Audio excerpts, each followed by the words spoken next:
So welcome back to the Happiness series and to day 9 of part 2. Now for many people a really challenging part of compassion is realizing that difficulty or suffering is an inherent part of life. We know it in ourselves if we're really honest with ourselves. We know that no matter how well we live our life, no matter how we choose to think, speak, and act, that from time to time situations will arise. It may be something physical, it might be something emotional, it might be something that we experience in our mind, or it can be involving other people as well. But there are situations that arise that cause us a degree of discomfort or pain. It's unavoidable. And that's really, I guess, where compassion, where empathy has its sort of strength and its foundation, if you like. There is nothing wrong with experiencing a negative, what most people perceive to be a negative emotion or a negative situation. It's how we react to it. Very often those situations are bad enough in themselves. But it's how we then tend to, rather than responding to it from a place of compassion, we tend to sort of add layers and layers on top. What the implications are for us, what the implications are for those around us. It's not negating the situation. The situation is in itself inherently painful, hurtful, or difficult. It's how we can be with that experience without adding to it. And when we're genuinely coming from a place of spacious, clear empathy and understanding, then we avoid that habitual temptation to spin off in lots of different directions and start adding more layers of difficulty, more layers of suffering to it. So maintaining that awareness is just a bigger part of training in compassion as thinking about others. So it's being present in the moment and recognizing when the mind is about to spin off and add more layers to the difficulty. That in itself is a core, central part of learning how to cultivate the conditions for empathy and understanding. So recognizing that we're training in both awareness and in this softer quality of mind. Just take a moment to set yourself up in the right way. And when you're ready, in your own time, you can just start to take a few nice big deep breaths in through the nose and out through the mouth.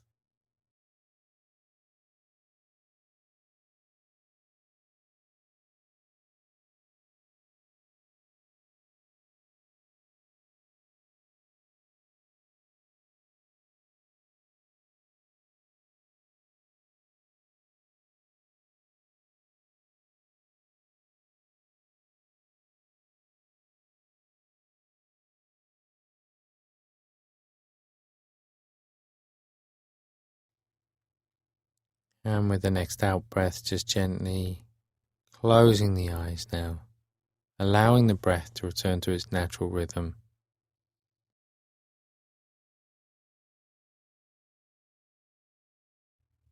As you just start to become more aware of the other physical senses.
If you haven't done already, just starting to become more aware of the different physical sensations in the body, more aware of the reactions to those physical sensations.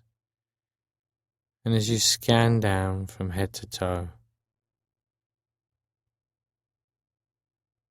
just noticing both the physical sensations and also any particularly strong mood or emotion that might be around at the moment.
And just pausing for a moment now, becoming more aware of the intention, and just reminding yourself just what an impact, benefit practicing this exercise can have for others, for those around you.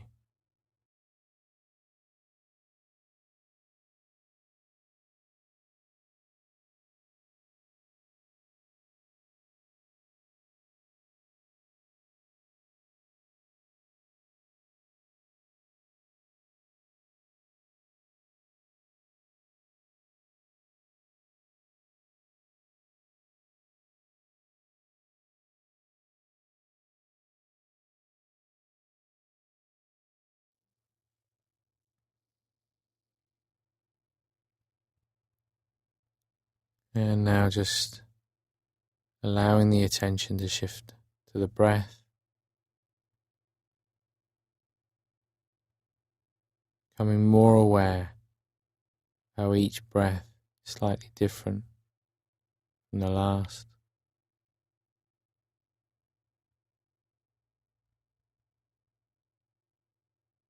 And just staying with that movement just for the next couple of minutes.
So in your own time now, just beginning that visualization. As always, it's as though you're just watching it take place. It's happening on its own. You're just watching it expand in every direction.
And when you feel as though it's expanded as far as it can in every direction, just letting go of any image that might be being held in the mind, letting go of any focus on the breath.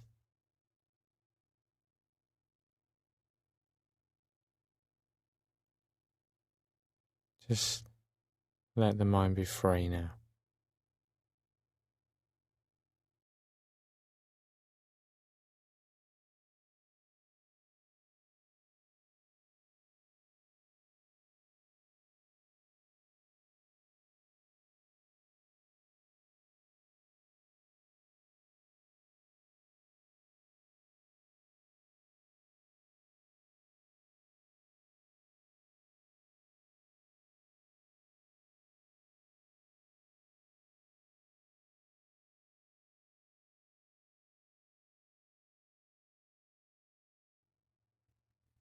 And now just bringing the attention back to the body, back to that contact between body and the chair or the floor, sound, smells, taste. So just coming back a little bit more into the physical senses as you open your eyes, aware of your surroundings, aware of how you feel and of your intention to be mindful, to be present, to have both the aspiration and the engagement of empathy as you go through the day today.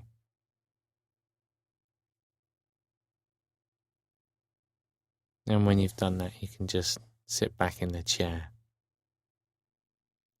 And as you go through the day today, perhaps just noticing that tendency to kind of add layers of difficulty, regardless of whether it's something that you're experiencing yourself, which is painful and which would benefit from a softer, gentler sense of empathy, understanding, or whether it's something that somebody else is experiencing.